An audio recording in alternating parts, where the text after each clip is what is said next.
let's take a look at another study and see if we can answer several questions about it.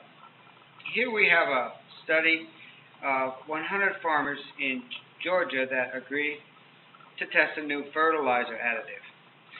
They are chosen randomly. Half of the farmers were given the new additive and another were given a fake powder that has no effect.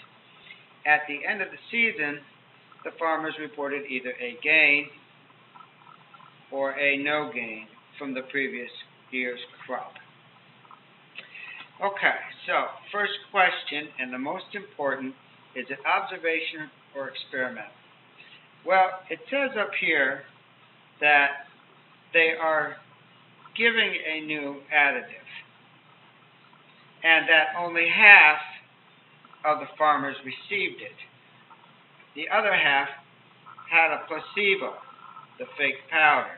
So that is definitely all the science and conditions needed to be considered an experiment. It's an experimental study. And the reason is there was a treatment, the fertilizer.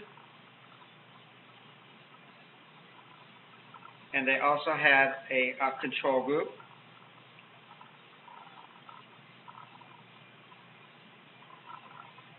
That was given a placebo. And a placebo is just a treatment that has no effect.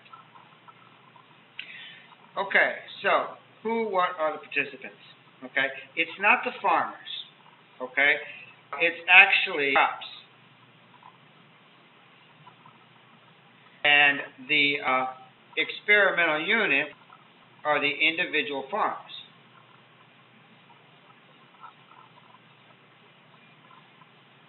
That's what the units would be. If it's experimental, what was the treatment? The fertilizer additive.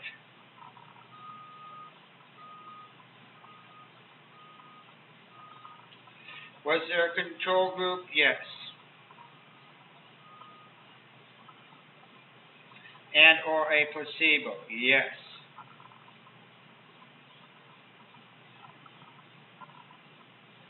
Okay? And the placebo was the fake powder.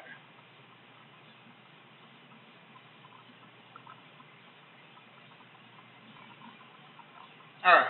Now, if observational, well, even experiments do have observations happen whenever they observe the results. So everything's observational at the end. So this question still needs to be answered because you do have to observe something. So what is being observed and why? And it's the gain or no gain that you would be observing. Okay, are there any statements to be opinions? Well, if they're just thinking it's a gain or they're just saying it seems like a gain, that might be considered an opinion unless they're measuring these in weight. If they're measuring them in weight, then it's a fact. It's no longer an opinion. So maybe gain or no gain. Another one is has no effect.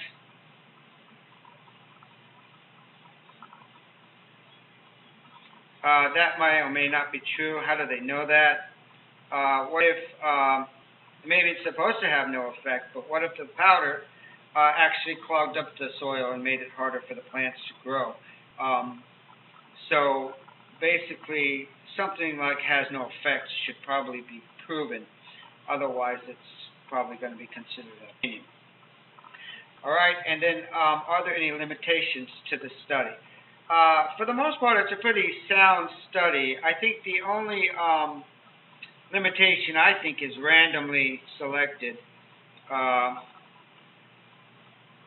The only reason I say that, and that's through experience, and it's hard to really know that right off the bat, but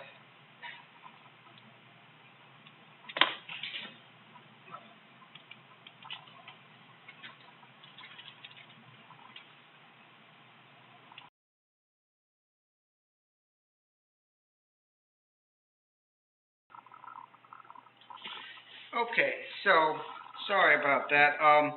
The reason I say randomly might be a problem is because that crops grow better in certain areas, in certain regions.